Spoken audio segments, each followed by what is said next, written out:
Hello and welcome my dear students. Today we will learn the second type of animal tissue, that is connective tissue. In the last few videos we discussed about epithelial tissue and आज हम start करने वाले हैं connective tissue. So चलिए start करते हैं. So first of all, connective tissue is found on all the body organs. Means हमारे सारे के सारे बॉडी ऑर्गन्स में प्रेजेंट होते हैं. It connects tissues, organ and forms packing material in our body organs. Means connect सबसे important things है that they connect tissues and organs. Connective tissue से मतलब ही आता है कनेक्शन का, यानी कि ये ऑर्गन और टिश्यूज के बीच में कनेक्शन बनाते हैं, उन दोनों को जॉइंट करने का फंक्शन करते हैं. And forms packing material in the body organs, यानी कि बॉडी में जितने भी ऑर्गन्स होते हैं उनको पैक रखते हैं एक साथ. They consist of cells, matrix and fibres. यानी अगर हम कनेक्टिव टिश्यू की बात करें तो यहाँ पर तीन मेन कंपोनेंट होते हैं. एक तो सेल्स होंगी, दूसरा हमारा मैट्रिक्स और तीसरा हमारे फाइबर्स. तो जो सेल्स होती हैं वो तो लिविंग होगी, बट जो मैट्रिक्स है, matrix is a non living part. And fibres, तो कनेक्टिव टिश्यू के फाइबर्स का काम होता है डिफरेंट टाइप ऑफ टिश्यूज़ को बाइंड अप करना.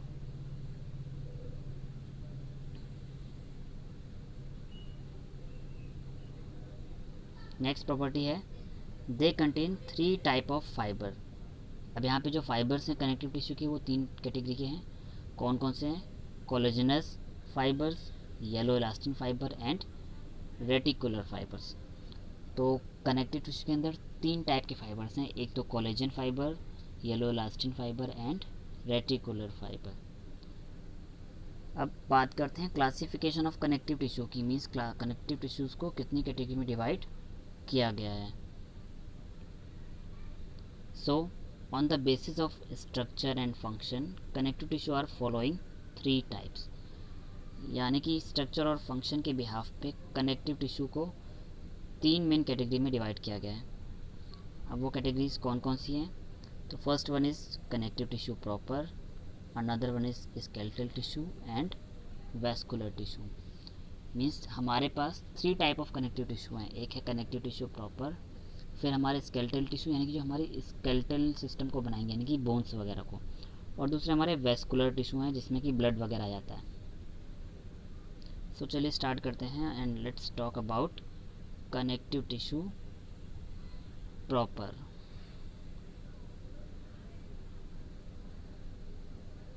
सो कनेक्टिव टिश्यू प्रॉपर में क्या है भाई? This type of ground substance is soft and jelly like and these are of 3 types. यानी कनेक्टिव टिश्यू में जो ग्राउंड सब्सटेंस होगा यानी कि हमारा मैट्रिक्स जो होगा वो मैट्रिक्स कैसा होगा? सॉफ्ट होगा और जेली लाइक होगा. मीन्स थोड़ा सा थिकी होगा. अब इनको हमने 3 कैटेगरी में फर्दर डिवाइड किया है. उनमें से जो फर्स्ट कैटेगरी है एरियोलर टिश्यू और लूज कनेक्टिव टिश्यू. तो सबसे पहले हमने स्टार्ट किया कनेक्टिव टिश्यू, और कनेक्टिव टिश्यू में भी 3 कैटेगरी हैं. Connective tissue proper, then skeletal tissue, then vascular tissue. अब कनेक्टिव टिश्यू प्रॉपर को भी फर्दर कुछ कैटेगरीज में डिवाइड किया गया है. वो 3 कैटेगरियों में जो फर्स्ट कैटेगरी है वो है हमारी एरियोलर टिश्यू और लूज कनेक्टिव टिश्यू. सो एरियोलर टिश्यू क्या होते हैं? This tissue has large amount of ground substance. Means यहाँ पे मैट्रिक्स जो है वो बहुत ज़्यादा अमाउंट में होगा. And many types of cells, यानी कि बहुत सारी सेल्स होंगी यहाँ पे,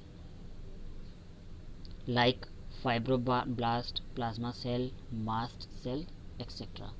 मीन्स एरियोलर कनेक्टिव टिश्यू में different type of cells present होंगी, like fibroblast, plasma cell and mast cell. और अगर ग्राउंड सब्सटेंस की बात की जाए तो वो बहुत लार्ज अमाउंट में होता है. And it surrounds blood vessel and fills space between many organs and act as a packing between muscles. Means जितने भी एरियोलर टिश्यू हैं या जो लूज कनेक्टिव टिश्यू हैं उनका जो फंक्शन क्या होता है, ये ब्लड वेसल को कवर अप करते हैं, यानी कि जो हमारी जो वेन्स होती हैं या जो आर्टरीज होती हैं इनको चारों तरफ से बाइंड अप करते हैं, एक पैकिंग देते हैं, एक प्रोटेक्शन देते हैं. हमारी जितने भी ऑर्गन्स होते हैं उनके बीच में जो स्पेस होता है उस स्पेस को भी ये फिलअप करते हैं और बेसिकली ओवरऑल ये एक पैकिंग मटेरियल की तरह काम करते हैं, यानी कि हमारी मसल्स हों, चाहे ऑर्गन्स हो, चाहे हमारी ब्लड की कैपिलरीज हों, उन सबको ये पैकिंग प्रोवाइड करते हैं। नेक्स्ट कैटेगरी में आते हैं, तो एरियोलर के बाद सेकेंड कैटेगरी आ जाती है dense fibrous connective tissue. So it contains abundant fibers and a very little amount of ground substance। यानी जो एरियोलर कनेक्टिव टिश्यू थे वहाँ पर ग्राउंड सब्सटेंस यानी कि मैट्रिक्स बहुत ज़्यादा था, और सेल भी डिफरेंट टाइप्स की थी, like plasma cell and mast cell. But जब हम डेंस कनेक्टिव टिश्यू की बात करेंगे तो यहाँ पे ग्राउंड सब्सटेंस यानी कि हमारा जो मैट्रिक्स है वो बहुत लो अमाउंट में होगा, यानी कि जो मैट्रिक्स की जो कंसंट्रेशन है वो बहुत कम होगी, एंड लिटिल अमाउंट, और यहाँ पे जो फाइबर्स हैं वो बहुत सारे होंगे, यानी डिफरेंट टाइप ऑफ फाइबर्स यहाँ पे प्रेजेंट होंगे, और उन फाइबर्स के अलग अलग फंक्शन होंगे। तो अब एरियोलर कनेक्टिव टिश्यू हमने पढ़ लिया कनेक्टिव टिश्यू प्रॉपर के अंदर, और सेकेंड कैटेगरी पढ़ ली डेंस फाइब्रस टिश्यू। अब ये जो डेंस फाइब्रस कनेक्टिव टिश्यू है इसको भी फर्दर 2 टाइप्स में डिवाइड किया गया है। वो टाइप्स क्या हैं? तो फर्स्ट है डेंस वाइट फाइब्रस टिश्यू, और सेकेंड है डेंस येलो फाइब्रस टिश्यू। यानी कि जो डेंस फाइब्रस कनेक्टिव टिश्यू हैं ये 2 कैटेगरी में डिवाइड किए गए हैं, एक तो डेंस वाइट फाइब्रस टिश्यू और दूसरा डेंस येलो फाइब्रस टिश्यू। बात कर लेते हैं डेंस वाइट फाइब्रस टिश्यू की। It contains abundant collagen fibres and less matrix. यानी कि यहाँ पर कोलेजन फाइबर्स बहुत ज़्यादा अमाउंट में होंगे और मैट्रिक्स बहुत कम होगा। And sheet of this tissue cover the bones, cartilage, kidney etcetera. यानी हमारे जो डेंस वाइट फाइब्रस टिश्यू है ना, ये किसको कवर करते हैं? हमारी बोन्स को, हमारे कार्टिलेज को, यानी कि कार्टिलेज जो कुछ बहुत थिन टाइप के जो थिन जो बोन्स होती हैं, बहुत पतली, जो जिनमें की फ्लेक्सिबिलिटी होती है, उनको बोलते हैं कार्टिलेज। मीन्स वो मसल्स और बोन के बीच का इंटरमीडिएट स्ट्रक्चर होता है, उनको बोलते हैं हम कार्टिलेज।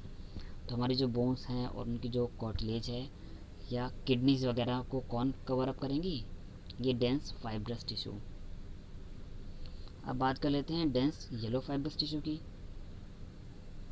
तो in the matrix of this tissue large amount of branched yellow elastic fibre are present.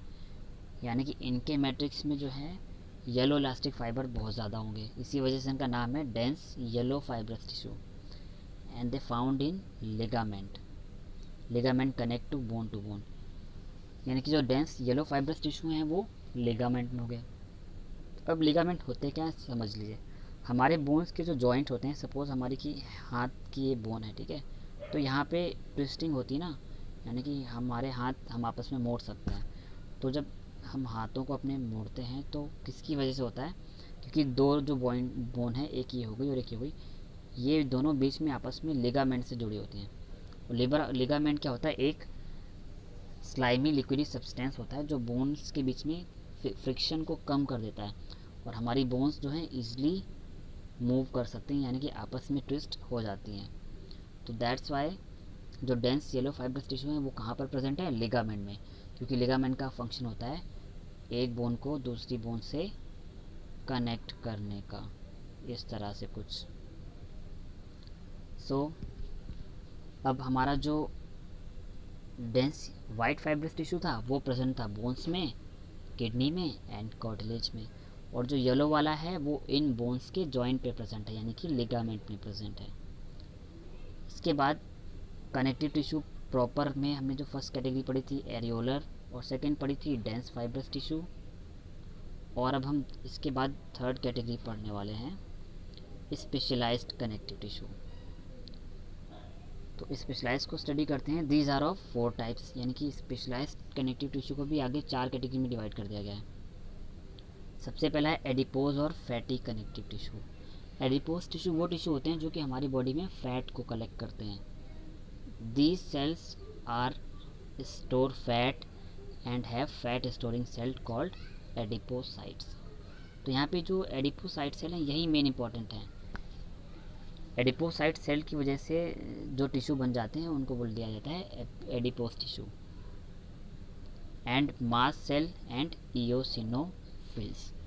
इयोसिनोफिल हमारे डब्ल्यूबीसी का पार्ट है। डब्ल्यूबीसी में होते हैं ना एसिडोफिल, या एसिडोफिल को हम बोलते हैं इयोसिनोफिल। तो जो वाइट ब्लड कार्ब सेल्स होती हैं इन्हीं का ही पार्ट होता है इयोसिनोफिल। तो हमारे जो एडिपोज फैटी कनेक्टिव टिश्यू हैं इनमें मास्ट सेल और इयोसिनोफिल्स और एडिपोसाइट सेल्स, ये 3 टाइप की सेल्स प्रेजेंट होती हैं। और मेन फंक्शन तो एडिपोसाइट सेल का है क्योंकि यही हेल्प करेंगी in the storage of fat. और इसके बाद जो नेक्स्ट कैटेगरी है वो है reticular connective tissue. It is the supporting frame work of bone marrow, thymus, spleen, lymph node, tonsil and other lymphoid organ. Means जो रेटिकुलर कनेक्टिव टिश्यू है वो मोस्टली हमारे सारे के सारे लिम्फ ऑर्गन्स में आएगा, जैसे कि bone marrow. Bone marrow means होता है हमारी बोन्स के बीच में जो लिक्विड सब्सटेंस फिल होता है उसे हम बोलते हैं bone marrow. Thymus, spleen, tonsil, हमारे नेक में जो टॉन्सिल्स होते हैं, और जितने भी हमारे most of the lymphoid organ हैं वो सारे रेटिकुलर कनेक्टिव टिश्यू के बने हुए होंगे। एंड लास्ट कैटेगरी है mucous connective tissue. Just a minute. ये स्पेशलाइज कनेक्टिव टिश्यू के अंदर पड़ रहे हैं और ये 4 टाइप के हैं ना। तो थर्ड कैटेगरी पे हम आ रहे हैं, और थर्ड कैटेगरी में एडिपोज हमने स्टडी कर लिया जो कि फैट को स्टोर करेंगे। रेटिकुलर पढ़ लिया है जो कि हमारे लिम्फेटिक ऑर्गन्स में प्रेजेंट होके। म्यूकस वाला अब हम स्टार्ट करते हैं। तो म्यूकस कनेक्टिव टिश्यू में क्या हो रहा है? Mucous connective tissue is composed of highly gelatinous mucopolysaccharide. अब इनमें जो शुगर होती है वो म्यूकोपॉलीसेक्राइड होती है, यानी कि बहुत जिलेटिनस होती है, बहुत चिपचिपी होती है। And ground substance is called Wharton's jelly. यहाँ पे जो ग्राउंड सब्सटेंस है उसका नाम है Wharton's jelly. And it is found in umbilical cord, vitreous body of eye ball etcetera. So जो म्यूकस कनेक्टिव टिश्यू हैं ये थोड़े से जेली लाइक स्ट्रक्चर होंगे, और इनमें जो जेली होगी उसको बोला जाएगा वॉर्टन्स जेली। और इनमें जो शुगर होगी वो होगी म्यूकोपॉलीसेकेराइड। और ये कहाँ कहाँ पे प्रेजेंट होती है? तो अम्बिलिकल कॉर्ड। अम्बिलिकल कॉर्ड वो कॉर्ड होती है जो एक फीटस को मदर से कनेक्ट करती है, यानी कि जो डेवलपिंग एम्ब्रियो होता है उसको मदर से कनेक्ट करती है एक थ्रेड लाइक स्ट्रक्चर, इसको बोलते हैं हम अम्बिलिकल कॉर्ड। और vitreous body of eye ball. तो आई बॉल जो होती है हमारी, आई बॉल में 2 पार्ट होते हैं लिक्विड वाले, एक होता है एक्वस ह्यूमर और एक दूसरा विट्रस ह्यूमर। तो आई बॉल का जो विट्रस पार्ट है वहाँ पर भी म्यूकस कनेक्टिव टिश्यू प्रेजेंट होते हैं क्योंकि वो भी थोड़ा सा जेली लाइक सब्सटेंस होता है। एंड जो उसकी लास्ट कैटेगरी है वो है पिगमेंटेड कनेक्टिव टिश्यू। तो पिगमेंटेड में क्या होता है? It contains branched pigmented cells like chromatophore and melanophore found in iris of eye and dermis of skin। तो जो पिगमेंटेड कनेक्टिव टिश्यू हैं उनमें कुछ पिगमेंटेड सेल्स होती हैं लाइक क्रोमेटोफोर जो कि कलरेशन देती हैं, एंड मेलानोफोर। मेलानोफोर से जो सेल निकलती हैं वो निकलती हैं मेलानोसाइट सेल, और इन मेलानोसाइट से निकलता है पिगमेंट मेलानिन। और मैंने कई बार बताया इस मेलानिन की वजह से ही लोगों के जो स्किन का कलर है वो मेलानिन की कंसंट्रेशन पे डिपेंड करता है। मतलब मेलानिन कंटेंट हाई है तो कलर डार्क होगा, और मेलानिन कंटेंट कम है तो कलर लाइट होगा। तो जो मेलानिन वगैरह और जो क्रोमेटोफोर की जो सेल्स हैं ये प्रेजेंट होती है हमारी आइरिस ऑफ आई में या डर्मिस ऑफ स्किन में। अब स्किन की डर्मिस यानी कि स्किन की जो सेकेंड लेयर होती है एपिडर्मिस के ठीक नीचे वाली लेयर डर्मिस। तो डर्मिस में मेलानिन कंटेंट की कंसंट्रेशन ही डिपेंड करती है कि हमारे स्किन का कलर कैसा होगा, मीन्स डार्क अपीयरेंस होगा या लाइट अपीयरेंस होगा। तो ये था हमारा पिगमेंटेड कनेक्टिव टिश्यू। सो आज की क्लास में स्टूडेंट्स हम इतना ही रखते हैं, और नेक्स्ट क्लास में हम इन टिश्यूज़ के बारे में आगे स्टडी करेंगे। So thank you students, have a nice